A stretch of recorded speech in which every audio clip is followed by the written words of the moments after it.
How to fix disappearing messages on Instagram.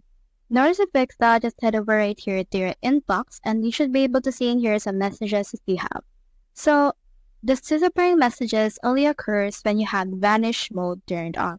So head over to any conversation with that person, and as you can see, I have in here some conversation with them, which means the Vanish mode is turned off. You can head over right here and then you can see this privacy and safety.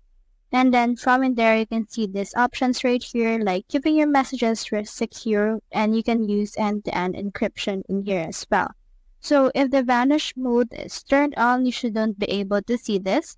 But if it is turned off, you should be able to backread right here on your conversation with that person. And then you can see the past messages you have each other, which means that those messages will not disappear. So you just head over and just turn off that vanish mode. So that's how you fix disappearing messages on Instagram. Hope we helped.